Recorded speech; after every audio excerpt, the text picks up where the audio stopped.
All right, lads and lasses, and good day, mates. Welcome to another episode of the Two-Noted Podcast, coming at you live, woo-woo, from the Sunshine State of Queensland, land, Australia, la. Yeah, so we're coming to you live this time. We thought we'd mix it up a little bit and, try and get this thing out a bit quicker than we normally do because, man, usually when I'm doing these things, it takes about 2 days worth of editing to get about 15 minutes worth of show time. So yeah, we're going to try and do this one live. We are doing the review of the Everton game, which for us in Australia was actually this morning. It was like a 5:45 kickoff in Queensland, and so it's been a very long day to mull over this disappointing defeat. The score was 1-0 to Everton down in Goodison Park. And joining me today to talk through this one is Ken's Craig at St James's Park. By the looks of things, how are you going, Craig? Not too bad, mate. Caught our early morning flight back home. Looks pretty good, doesn't it? Very good, Kenny.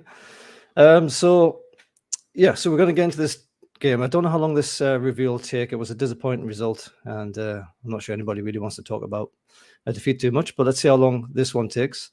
So we'll just get straight into it, and we'll do a review of the game, starting with the teams. So, as it was an Everton home game, here is the Everton teams. I'll just read through them first, and then Craig, we can discuss them. So, Begovic in goal, and Coleman captain, then Godfrey, Holgate, and Keane, and then Allen, Decore, Gray, Iwobi, Gordon, and Richarlison. And that's got to be the first time I got through another team's names correctly.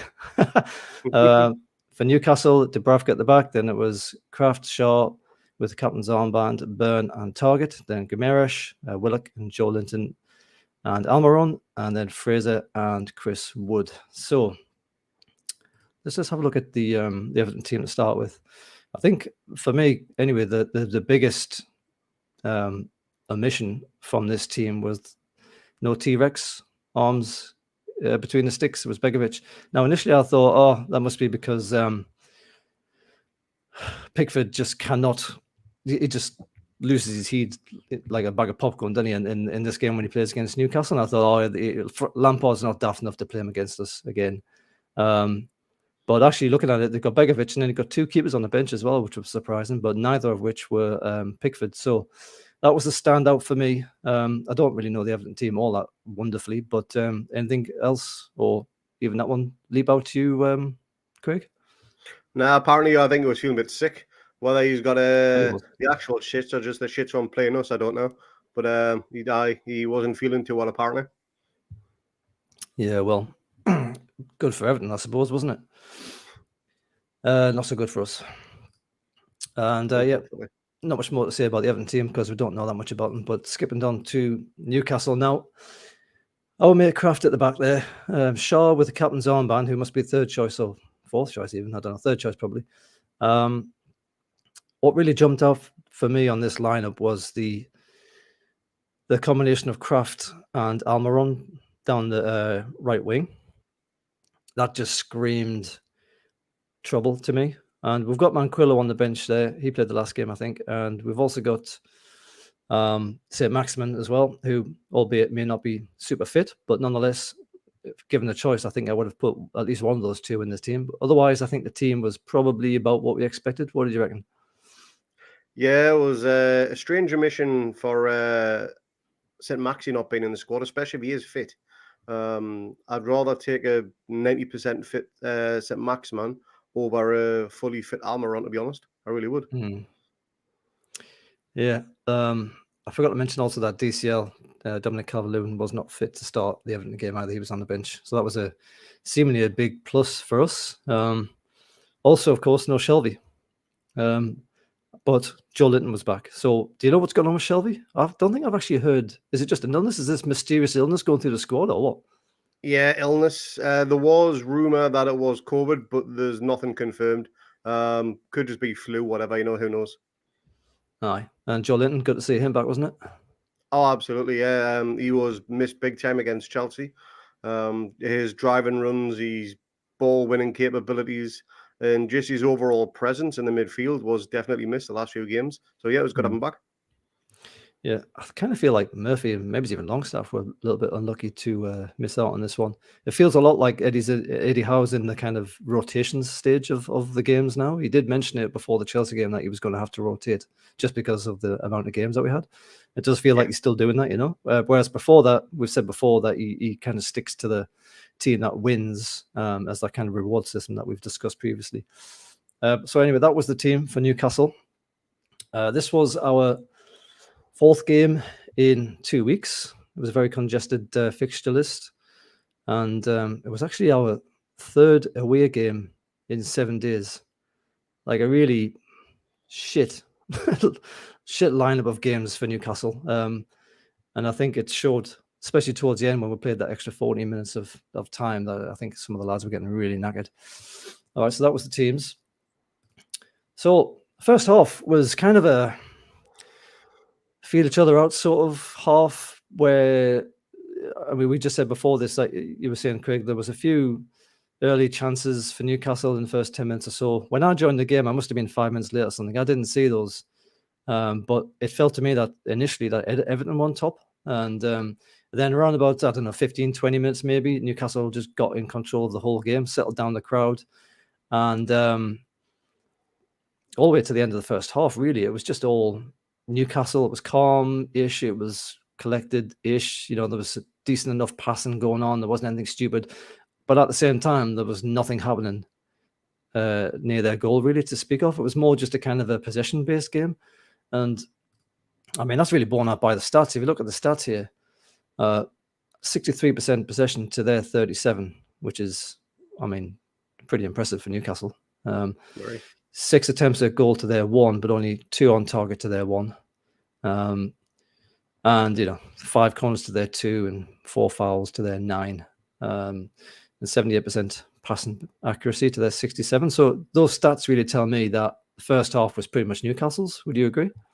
Yeah, absolutely. I think first opening 5 minutes, you would expect them to be the stronger because they were the home team. You're always going to get that. But yeah, we grew into the game very quickly, dominated possession, strung a good couple of passes together, but didn't get anything in the final third, unfortunately. Didn't even test Begovic as far as I can remember. Yeah, that's pretty much my recollection of it. Yeah, fair to say for Everton, this game was a cup final in many ways. It was a result. It was a game. They've got a lot of difficult games coming up, same as we have. And yeah, you really felt that this is a game that they had to get something out of. Ideally, a win for them, not so much for us, obviously.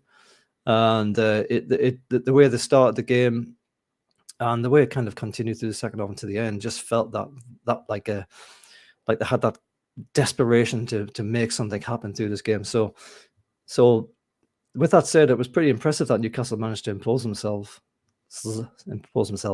on Everton in the first half. And really, though, it was, I mean, unless there's something else you want to mention in that first half, Craig, I can't think of anything. Really, all the action happened in the second half. Yeah, first off, lots of possession, lots of passes, but no real creativity. It was a bit flat from both sides, with Everton hitting hope balls, just literally kicking along and seeing what they got on the end of, which was nothing. And we tried to create, but they just packed out their box, which made things very difficult for us. Yeah. But yeah, it was a very uneventful half in terms of chances. No, it's true, and their formation was very much a case of pile up the back and sit behind the ball and try and hit us on a break. I think that'd be fair to say, and they did that all the way through the whole game. In fairness, and you can understand why, given their situation and their desperation to get something out of this game. So into the second half then, and it was a different Newcastle really. And after the game, Eddie Howe was like, "Yeah, we kind of couldn't get our flow going and stuff." And to be honest, I'm not surprised because it was stop-start pretty much the whole bloody time. A lot of it was due to Everton. They were getting pretty in our faces, doing some of the dirty kind of side of the game that they probably hadn't been doing in the first half, and maybe it's even for much of this season. I'm not too sure, but I think there was a noticeable difference between the first half when Newcastle were pretty much in control, and then the second half when Everton were just like, I think that maybe they had a rocket up the arse from Lampard, and you said, look, get in this game. Do you want to be in this frigging league next season, or do you want to get down? Like, it's on yous. Nobody will ever forget. You'll be the team. You'll be the players who take this team down. Get out there, kick them around the place, hack them down. I didn't care. Sort of break up the play, waste some time, because obviously that always wastes some time. Get in their faces, get them out of their comfort zone. They're controlling the game. They're the bloody away team. We should be controlling the game at home. And I think that's how it went second half. And it wasn't just that, though. I mean, obviously there was a lot of that. And I'm saying Everton were kind of diving around a little bit and wasting time and hacking us and stuff. All the stuff that we've been doing to other teams since, well, I don't know if what the season started necessarily, but when we were getting really desperate, against Burnley, and from that point onwards, certainly we've been doing exactly the same sort of thing. And that's probably one of the reasons why I can identify it and say, yeah, I recognize this kind of style of play, because it's us. It's been us. It wasn't us today necessarily. There was some of it, but not necessarily, because probably we're about safe-ish, and we'll get on that later. But into the second half then, so it was very stop-starty, very difficult to get any kind of flow going. And I mean, I asked you this beforehand. I'm not sure if this time is correct, but around about the 50th is what we kind of seem to remember. Bloody protester gets onto the pitch and changes his neck. Well, it's like a zip ties his neck somehow to the goalpost without anybody being around to stop him. I think we had the ball at the time, or we were kind of starting to control the game a little bit more again, and that took like 8 minutes or so to get that situation resolved. There was like 64 security people for this one kid who was like, couldn't punch his way out of a wet paper bag. And it was funny watching his face. He was just totally sanguine, and you could see all these old bruiser kind of security guys like, oh, what you doing, you dickhead? Oh, who do you think you are? Blah, blah. And he's just like, I didn't give a shit what you say, mate. I'm going to say no. So that wasted a good 8 minutes of time. Big bolt cutters came out to get rid of that kid, and he was dragged off by 4 or 5 different people. So that was that. That really kind of broke up how we were starting to get into that second half. There was a couple of chances until the next major incident. So there was a cutback from Miggy, and he cut it back to Bruno. And I think I remember rightly before he joined us that Bruno isn't necessarily much of a goal scorer. He's more of a goal maker than he is a goal scorer. And yeah, I mean, all right, he did that back heel wonder goal, but this one should have been a lot easier when you think about it. And he completely scuffs it. But it almost still managed to squeak in somehow. Begovic manages to get his palm to it. It bounces up, and unfortunately, it just goes a little bit too high and probably a little bit too far behind for Chris Wood to get in the on it, and that's that chance gone. And then on about 78 minutes, Gordon, who I thought was pretty good for Everton all day, he cuts inside and shoots a goal, and it's well saved over the bar by Dubravka. Kind of, those are the main events that I can really think of until on the 80th, when we get the first real kind of talking point, and it's the red card. So let's get the start up, because I know, Craig, that you're going to want to talk about this. So if anyone who's listening, obviously you can't see this, but what we're showing here is a slide of the initial flying tackle from Alan on Alan. So it's Alan on St. Maxim, Alan St. Maxim. He's obviously 2 feet in the air, one leg behind, one leg in front. And as it progresses, he ends up with sort of 2 feet going through St. Maxim, really, studs shown. Now, initially, the referee, as you can see in this picture here, he's got a great view of what's going on. No complaints there. He initially gives a yellow card. And I'll be honest, I thought that was about right when I first saw it. These kind of breakaways, because at the time here, St. Maximin picked the ball up in the center of the pitch, and he was heading towards the halfway line, and he didn't have a lot in front of him. So these kind of tackles to stop the attacker from getting on goal happen in just about every single game. It's always the way this goes. There's always someone sitting back ready to break up the play one way or another, take it for the team. And this, at first viewing, seemed like the same sort of thing to me. However, VAR decided to have a look at it, and it took a fair while looking at it, in fairness. It was about 3 or 4 minutes worth of checking. And as always, it seems whenever they call the referee along to the sidelines to have another look, it seems like it's always going to be a case that it's going to be overturned. It's going to be a decision that the VAR referee sort of seems to think. You rarely see it where it's like, oh no, the referee thinks it's fine. It just says, no, that's fine. I'm happy with my decision. It nearly always gets overturned. So just on the initial tackle and the initial yellow card, Craig, what were your first thoughts? And then we'll talk about what happened afterwards. First thoughts, I agree with you. I thought it was a yellow. He took one for the team. He was obviously nowhere near the ball, so I thought a yellow card was warranted. But when I seen the replay and seen from a different angle, but at full speed, you can see it's not necessarily a tackle, it's a lunge. Like in that picture there, it shows you 2 feet off the floor, which means he's not in control of what he's doing, which could be considered as dangerous play. And it effectively turns into a scissor tackle, the way his legs come in together. And luckily, Maxi wasn't hurt. He got up pretty much straight away. He could have made a lot more of it, to be honest, but he didn't. So fair play to him. I know a lot of players would have. But yeah, I think that image there is just concrete evidence of why it was a red card. He left the floor. It was a scissor tackle, and he wasn't in control of what he was doing. So yeah, I'd say a red card is warranted based on that image alone. I would point out as well on this that St. Maximin is obviously trying to hurdle what he can see as the challenge coming in from the side. He knows the challenge is coming in. He can probably feel it already. He's trying to hurdle, and yet Alan is still managing to make contact with his, what's that? Is that his left foot? Yeah. So obviously, if I saw other people commenting on this as well, if St. Maximin hadn't have leapt, and that was his leading foot, that could have done some real damage had he made contact. That would have been kind of, I don't know.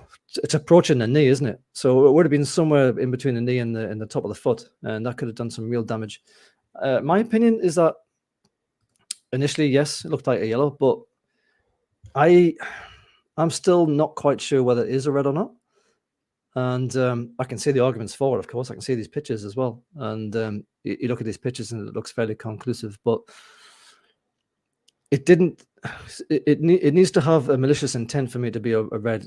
I mean, that's not by the rules. That's kind of my feeling on it. Like if Alan had set out to try and injure St. Maximum and he was diving into him to deliberately break his leg, for example, then red all day for me. But I think it's fairer for the referee's call on field to take precedent there if there's no obvious sign of intent to hurt the player.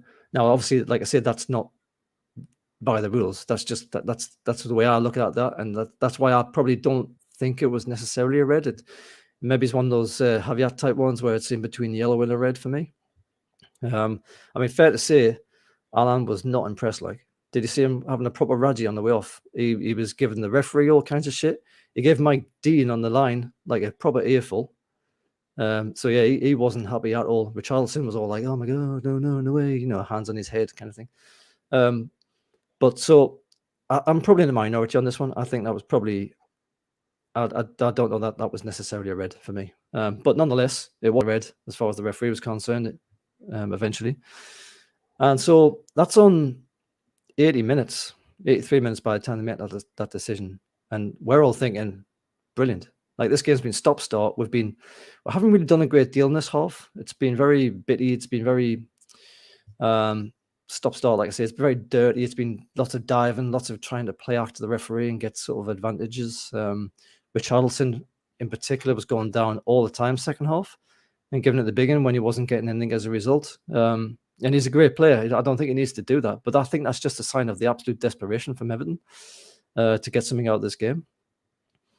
So yeah, against 10 men, and like we said at the start, all game Everton had really been sitting deep through this game, and I don't really think they changed too much at this point. I think they still remained kind of sitting deep.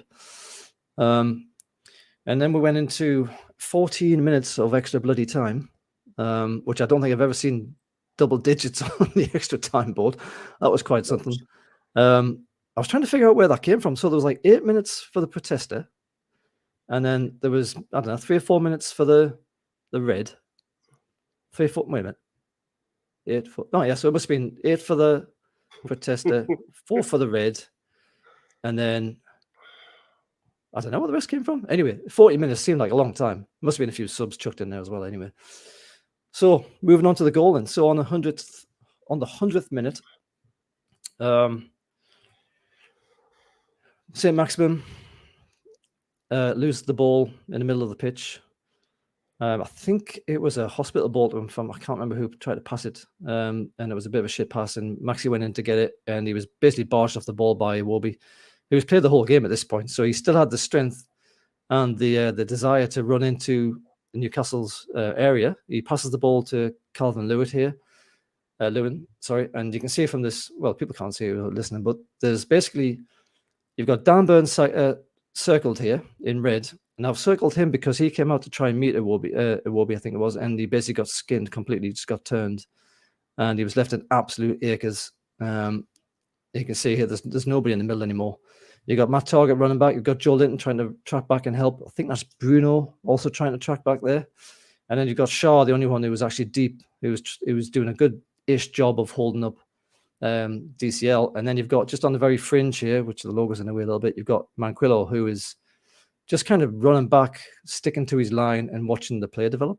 But there's this ginormous space in between Manquillo and DCL, and eventually where Iwobi goes. So anyway, so the ball to DCL wasn't that great. It kind of bobbles up a little bit, and Shaw just sort of stands off him, doesn't actually go in there and try and steal it from him as the ball's bobbling around. And unfortunately, while the ball's bobbling around, Iwobi's running around DCL, and obviously they've only got to get around Shaw, and he's in on goal, which is exactly what happens. DCL does a lovely touch. He came on as a sub, hasn't had a great deal to do. He does a lovely touch into the path of Iwobi. I think Iwobi takes one touch, and then Dubravka moves to his near post. He's obviously thinking there's a bit of a gap here. Iwobi's going to try and slot it him in near, and all he does as a result is leave a ginormous space to the far post. And like the goal, it was basically he just passes it into the empty space, doesn't he? I mean, there's nothing to challenge him. There's nothing to stop that ball going in. It was I personally feel like Manquillo should have been covering that space a little bit better. I mean, or at all for that matter. He's not covering it at all in this picture, as you can see. Obviously, the rest of the defense is all out of position because the ball was lost in the middle and everyone's pushing up. It was a pretty easy goal on the whole. A nice goal for Everton to score, and the crowd go absolutely mental. How did you see this goal, Craig? What could we have done better to prevent it? It was a neat little passage of play, to be honest, between DCL and Iwobi. And when you've got 2-on-1, which effectively that's what it became, is there was always ever going to be one winner. I think tiredness, fatigue had already kicked in way before that goal was scored. And you can see how far out from that position that Dan Burn is out of position. He's a good, looking at that, 20 yards away from the ball, and probably 20 yards away from the edge of the box as well. So he's very well out of position. Manquillo, yeah, he should probably closing down that space, like you said. But not going to take anything from the Everton build-up or the short build-up to it even, and the finish, because it was very calm considering how late in the game it was and how knackered everybody would have been at that point in the game. Oh, yeah, it was impressive running from Iwobi, absolutely. I think also worth mentioning that we had 2 or 3 chances to get rid of the ball before this even got to this stage. We were trying to play out a defense, and you would think at this stage of the game, you just want to clear your lines. You don't want to kind of fanny around too much outside the area, but fanny around is what we're trying to do. Lost possession. St. Maximin doesn't go in hard enough, loses the ball. Dan Burn tries to step up and stop the move from happening in the first place, gets absolutely skinned. And then from that point onwards, I was watching this back the other day, this morning, sorry. From that point onwards, there isn't another single challenge from any of those Newcastle players in that picture, or any other player for that matter. There's 1, 2, 3, 4, 5, 6 Newcastle players in this picture. Only 3 Everton players, one of them's miles out of the way. So you've got essentially 5-on-2. Potentially, it should have been 6-on-2 if Manquillo had got in a little bit tighter. Not one single challenge, and he just passes the ball into the goal. And that's on 100 minutes. And we've had, like as I said at the start, we've had a pretty busy schedule. How much of this do you think was just down to, or was any of this down to tired minds, tired legs, just general fatigue from all those games? What do you reckon? I think it is a combination of that and the fact that Everton knew we were starting to tire, and they had fresh legs up front in terms of DCL. And his record against us, apparently he's joint third top goal scorer for Everton against Newcastle. I know he didn't score there, but he got the assist. And, so he's obviously been a threat to us in the past, and that just proved it there. Everton just wanted that a little bit more towards the end, but we did tire quickly, I think. It wasn't a gradual decline in fatigue. It was just like we hit a brick wall, and we just had nothing left in the tank. And that showed, especially when it got over, say, the 100th minute or so. Yeah, I mean, as I said, this was a game that Everton just could not afford to lose. And I don't think that's exactly the case for us. Maybe we'll touch on that in a little bit, but I mean, we're not safe by any stretch, but that was on 100 minutes. That's already 10 minutes over the normal regulation time. There's still another 5 or so minutes to go. So on from this goal, another 5 minutes to play. Not much really happens. I think didn't Gordon go off, but then the sub wasn't ready, so he had to come back on again, and then he had to go off again. Townsend, he wasn't ready. No, he was absolutely knackered. He'd had a fairly good game, I think. Kind of ugly, like. Do you know how ugly he was? Jesus Christ. But he's a good player. Actually, I have been watching some of the forum stuff, and he's regularly the man of the match for Everton, and you can kind of see when he's up for it like that. So yeah, again, the next 5 minutes, just basically Everton doing the professional job, running down the clock. Nothing much really happens after that. And Newcastle, for the second game in a row, lose the game in the dying moments as well. And in the second game, full of controversy. I don't know if it's us or if it's just the bloody time of year or what, but 2 games full of controversy, last-ditch goals against us, and 0 points. Now, I think Bobby said before this run of 4 games that 5 to 7 points would be quite a good return. We got 6, so bang in the middle of what he was kind of saying. Are you happy with that return? I am disappointed, however, that we didn't get a little bit more, because I do feel at Chelsea we did at least deserve a point. Not many people go there and get a point, to be honest, especially considering who they are and what they've won over the past year or so. I thought we composed ourselves very well, again, let it slip right to death, and it was the same thing here as well. I think overall, yes, looking at the stats, we were the better team, but in terms of being able to put chances away and actually testing the keeper, Everton were the better team for that.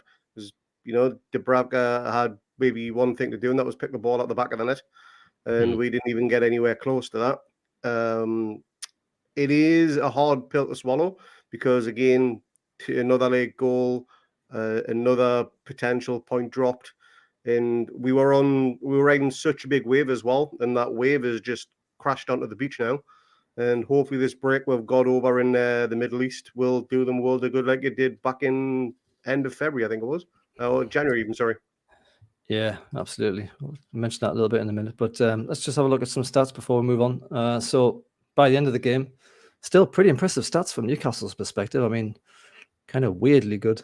Possession 62 to their 38, 17 shots to their 9. Only 6 on target though, so pretty prolific in front of goal, just banging them all over the place. 7 corners to their 5, about average, about even, and 11 fouls to their 13, which I find hard to believe given the way they were hacking away at us in the second half. But there again, yeah, we do dish it out as well. Let's have a look at the table. So that leaves us still in 14th, 2 points behind Brighton in 13th on 33, so we're on 31. And Everton, they're still just above the relegation zone. They have 2 games in hand over us, and they're on 25 points. So they could be snapping at our heels pretty soon. Watford on 22 with 29 games. You got Norwich on the bottom there, 17 points with 29 games. And then the other one, again, it's Burnley with games in hand. They seem to have had games in hand this entire season, haven't they? They've got 27 games, the same as Everton, on 21 points. Are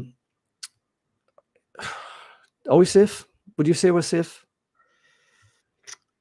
Have we done enough? I'm 90% certain we are, but we are coming into a tough run of games ourselves. And there's 3 games we've got all after each other where we'll play. I think it's Man City, Liverpool, and Arsenal. And class. those are 3 tough games. And we've got, there's not many games left in the league, and that takes up a big percentage of those games. So we could slip down a few places or be squeaky bum time again. But there are games there which you'd think would be winnable. So we've got the likes of Norwich, we've got Burnley. Those are games you think that we can go and get something. I don't think 40 points is needed to stay up this year. I think anything around about 35, as I mentioned a good while ago, would be enough. And if we can get that over the next 2-3 games with the odd win and a draw, I think we'd be safe with that amount. Yeah, all we've got to do is be above 3 other teams. So, would you look at that table there? Norwich, Burnley, Watford, Everton, Leeds, Brentford. Those are the ones immediately below us. Other 3 teams worse than us right now in any of those positions below us. Obviously, Norwich, you'd have to say. Yeah. Burnley, I don't know if you can write them off. And Watford can get a result as well. So, what do you reckon? Burnley are the one to look out for. They're normally quite solid defensively, although the past few games have leaked a few. They don't score many goals, but like I say, they don't concede many. But those 2 games in hand, if they can somehow manage to squeeze 2 wins out of that, that's then going to put them on 27 points, which makes the rest of that table look very interesting. Leeds will be on red alert, Brentford will be on red alert. We'd potentially be on some type of alert as well, I think Norwich are gone. There's no way they're going to pull back a gap of what is 8 points on a team that have got 2 games on them as well. I think, there's only 2 places left to go. And I think looking at that table, you'd like to say it's between Burnley and where Brentford, we should be okay, but it's too close to call still. Well, I think one thing is for certain, Eddie Howe isn't going to tell his players that we're safe. He said that a few times now. He's not going to say it's safe until we are safe, and I think that's exactly the right mentality to have. Correct. What was it, 9 games left to play? Yeah. You'd have to expect to get a goal against Norwich. You'd have to think we would go there and take it to Burnley. Are we playing Burnley at St. James's? I forget now. No, it's at Turf Moor. It's the last game of the season, isn't it? Correct. Because we were all thinking it's at Christmas. We're like, oh Christ Almighty! Please don't be that the game that we need to stay up. I mean, I suppose it could still be. It could still work out that way, but all right. So yeah, still work to be done. So yeah, as you mentioned before, probably a great time to go and have a break, isn't it? So we've just had those 4 real difficult games. We've got 6 points from a potential 12. We've had 1 or 2 people come back from injury, actually. But I think it's pretty clear that a few of our players are looking a bit jaded. And you'd have to hope that, I think it's Dubai they're going to this time. So you'd have to hope that when they go off to their warm weather training camp, as they call it, that it will have a similar sort of effect as the first one did over to Saudi Arabia. Now, I'll be honest, I thought that was a bloody ridiculous thing to be doing, taking a holiday essentially. I mean, it wasn't a holiday, but taking a break off to do some. I don't know. It's very easy to be cynical on these things. I was thinking, oh Christ, here again. They're off to the beach. They're going to sit on the beach for 2 weeks and relax a little bit and try and get some strength in their legs or something daft like that. I can't remember what I was thinking, but it was right in the middle of when we were super shit and we were desperate for points. Couldn't get a game. Couldn't win a game. I think we'd had just beaten. Was it Leeds? Did we beat Leeds just before we went? I can't remember if it was before or after, but yeah, it was around that time. I think we beat somebody just before we went away anyway, and it still felt very much like a bad idea, like the wrong time to do it. But then we went on this fantastic run, 9 games unbeaten, shot up the table.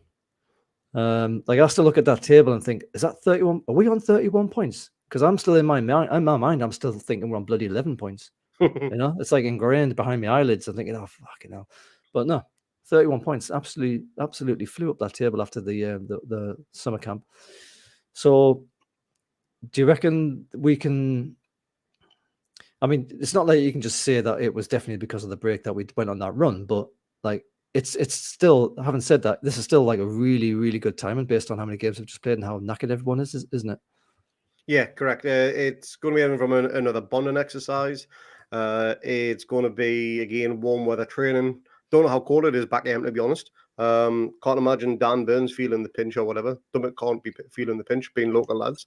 But, it's if it worked first time round, there's nothing to say why you couldn't work this time round as well.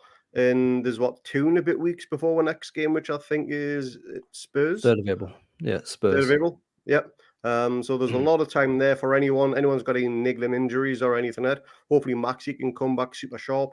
Wilson is doing light training now. Yeah, Not sure about Trippier. I think he's still a while off, but he'll be there just for the rapport and everything like that. But everything, I don't know how long away, maybe a week, 10 days, whatever. I do think it will help. I'm with you on there. The first trip, I thought that was more of a PR exercise because we're over in Saudi Arabia, just trying to build the image. But it obviously worked wonders for them. And like I say, if it does the same again, we'll stay up comfortably. Well, let's hope so. It wouldn't be great if Wilson came back shortly after that break. It really would. Need him so bad. We do. So let's do a man of the match, and there's not a great deal more to say on this. Let's do a man of the match. I'll let you go first because I haven't got a freaking clue who I'm picking. I'm going to go probably Matt Target. That was the one thing I was going to say. Christ. All right. Yeah. He was solid. Not much got past him. He was getting 7 shades of shit kicked out of him, like most of our players were in that game, but he just dragged himself up. He had a fairly anonymous game in terms of giving away any fouls or anything like that. He was just solid and consistent like he has been since day one of being here. Yeah, I was trying to think of who to pick as well, and it's really difficult when not much has really happened for your team. Target was the only person I can think of who didn't really get beaten and seemed fairly solid throughout the game. So I honestly don't know who else I can pick. Joe was all right, but didn't set the world on fire, I don't think. Bruno was okay. Scuffed his shot. Has a tendency to run into roundabouts and cul-de-sacs while he's getting used to the league. So, yeah, fuck it. Let's give it a Target. Also, I don't think it was mentioned, but the Everton fans, I just want to say, first of all, that the Everton fans I thought were fantastic today. I know it's not really something that you want to talk about, the opposition fans on a podcast, but there were loads of shades of when we played them at St. James's. The crowd that day was absolutely immense at St. James's, and I think that crowd roared us on to that victory in many ways, and also kind of frightened Everton a little bit. I don't think they were quite ready for that kind of vociferous,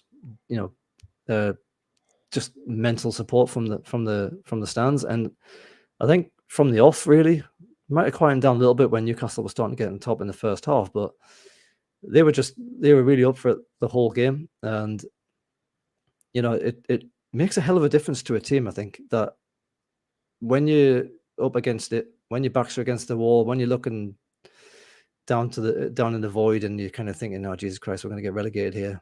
To have that kind of home support turn up and really roar you on right from the start, cheer every tackle, boo everything that goes against you. And of course, at the end, celebrate like a bunch of lunatics.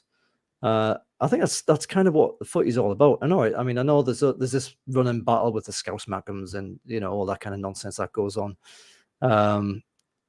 I like to think some of that's tongue in cheek, but you never know with the supporters half the time. But I said for a while now that Everton were probably going to stay up there. They've got a lot of big players, and if the fans can do that until the end of the season, I think they'll do all right at home, obviously. So yeah, I was impressed with the crowd. Well done to their fans. If I was going to nominate a man of the match for them, it would be the crowd because they were sensational.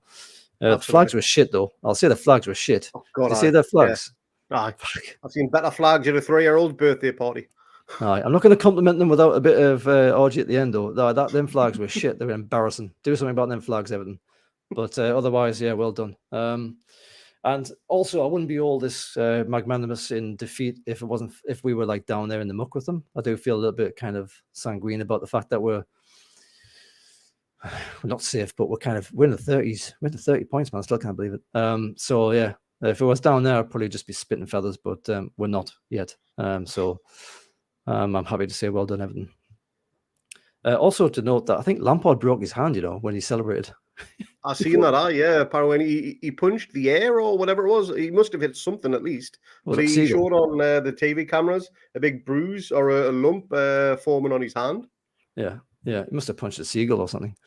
He just smacked it. Don't know what that was about, but anyway. All right, so that was essentially the game. Let's see if we've got any questions from people who are watching. I wanted to mention this one.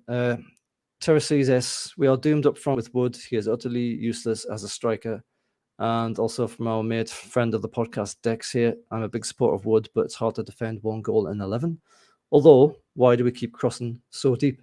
So just quickly, because it's already 40-odd minutes gone now. So just quickly, we've touched on this before as well. Wood's going to come into criticism if he's not scoring goals. And Dimmy made the point that, well, as long as we're winning, people will be sort of fairly quiet about it. I didn't actually really agree with that, but nonetheless, that was his opinion. 1 goal in 11.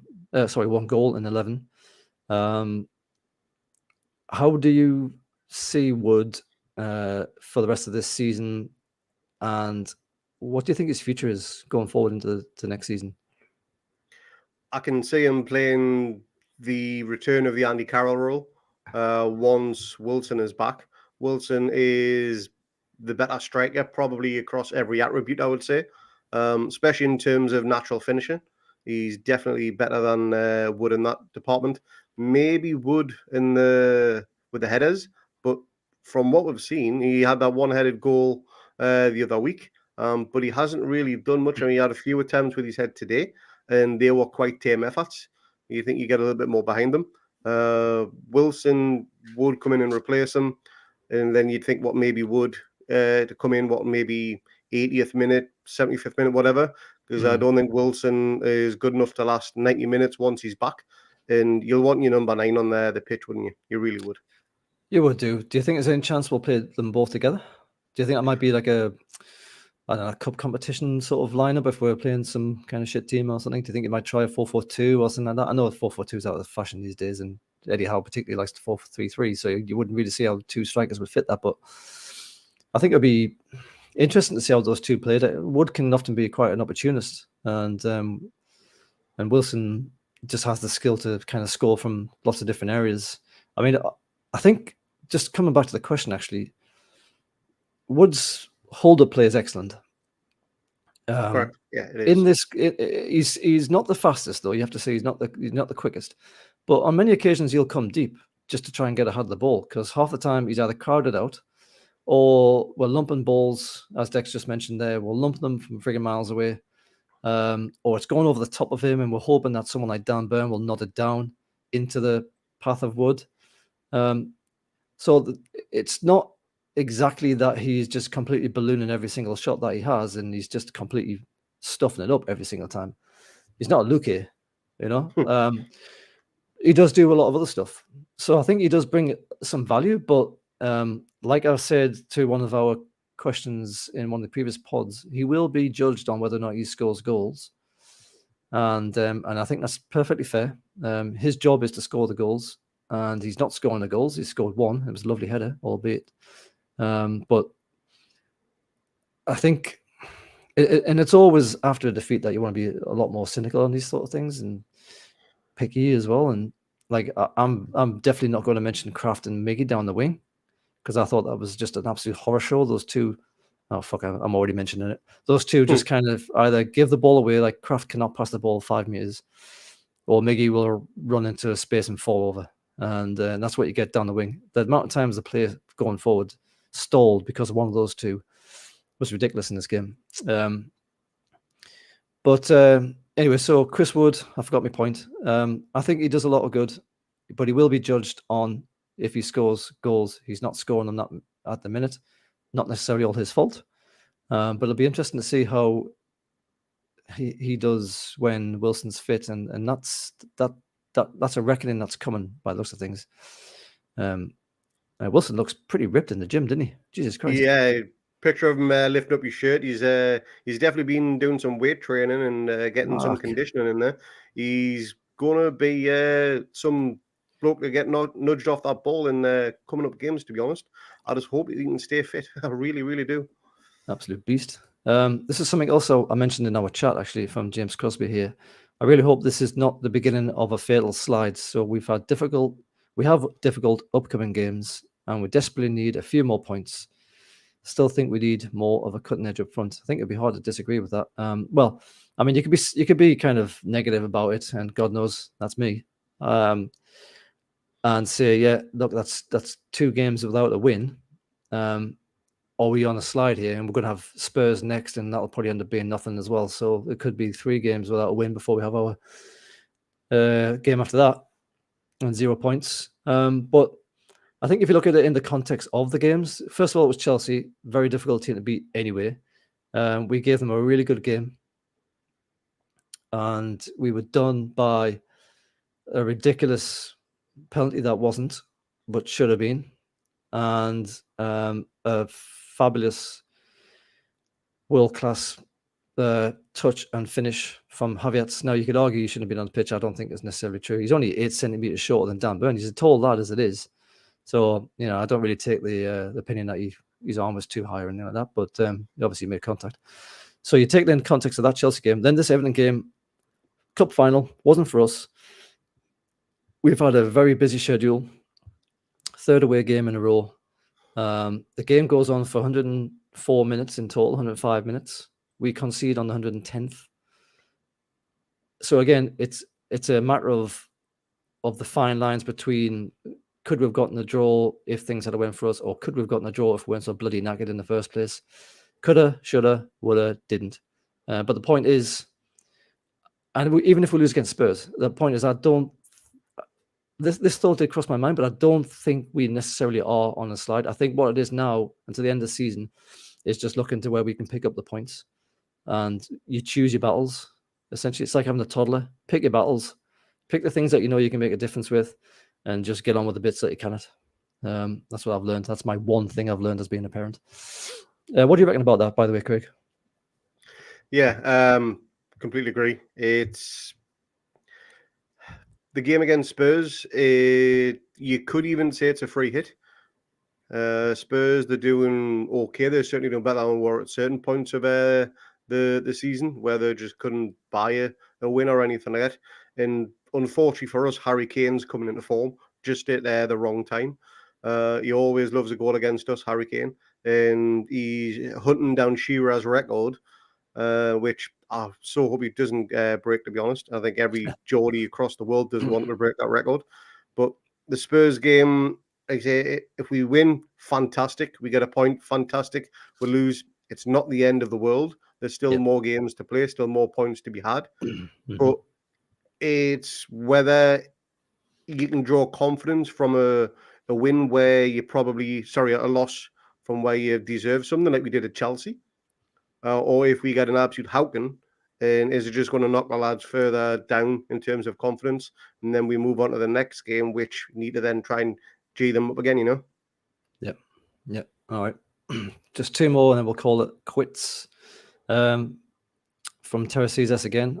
In my opinion, this match says more about Eddie Howe's capability than the players. His match reading skills were obviously very suspect on the evidence of his subs. Now,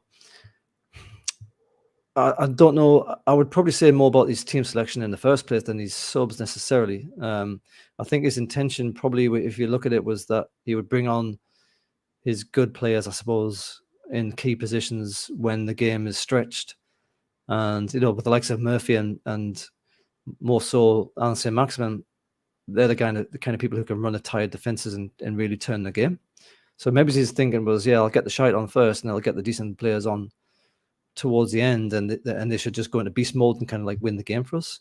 But I have thought of this before in previous games where it seemed like he was holding on far too long to make a sub. I can't remember what game it was in particular. There was one where I was screaming at the TV for him to make a change on the 60th because it was obvious it was needed, and it was something like the 75th or the 80th by the time he actually made the change. What do you reckon? Yeah, the starting line was very subjective. I know you touched on Almiron and Kraft before. That was absolutely the worst pairing you could possibly put together on that right hand side. I would rather have had Murphy than Almiron in that position. At least Murphy can cross the ball. Almiron, he's not cut out for this team, not cut out for this league. There's talk of him going to Spain in the summer. Good luck to him if he does. But I don't think he'll be around much longer, to be honest. And after that performance, he can't imagine getting many more appearances in the next 8-9 games, however many are left.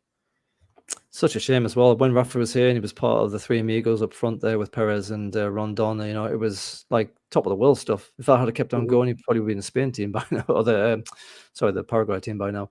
But yeah, it's a shame about Miggy. I think Murphy's been getting a lot better lately as well. That's the other shame as well. I mean, you watched that penalty decision that wasn't against Chelsea, and he did tremendously well to bring that ball down and get past. Oh Christ, Chubba Baba, whatever his name was, the defender. Chabala, whatever it was, yeah. No, he did tremendously well to get past him because he's a big fella, and Murphy isn't really. And get into the really cut in, get past him, get in a dangerous position, and obviously it took a dubious, let's say, tackle to bring him down and stop him. And yeah, I think it would have been a better choice. And the less said about Kraft, the better. I think Manquillo is a far better player.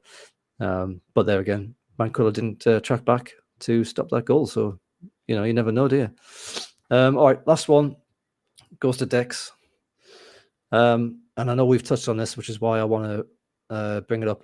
Is St. Maximin turning into a Ben Arfa situation? Now, I presume what Dex means by that is he becoming the sort of the quintessential pantomime French person who's starting to pick up a bit of a huff, or he's starting to think he's bigger than the team, and his performances are suffering as a consequence. He's doing that weird Helios shit when he's supposed to be injured, and that might be perfectly fine. But usually when people are injured, you expect to see them in rehabilitation. You don't expect them to be traveling to France, or I think where it was. You expect them to be concentrating, head down, get back to the team as quick as possible. And I know in our private chat, there's been a few questions raised, a few eyebrows about whether or not his commitment has been the same since his injury in particular. I don't know what my opinion is yet on this, I'll be honest. So, Craig, why don't you give me your opinion, and maybe I'll have an opinion at the end. It's a tough one, isn't it? Because we got the idea that when, and I hate to use his name, but Bruce had St. Maxi there. It was almost a case of Bruce would say, look, you go out, you give me a top-end performance, and you can do what you want. You can go back to France for a day or two.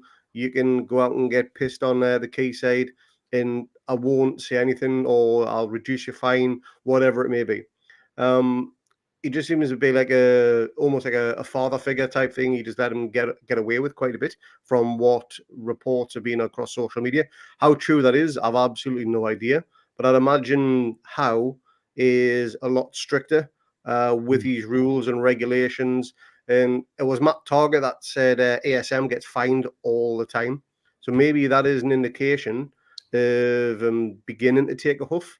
Those fines are starting to kick in.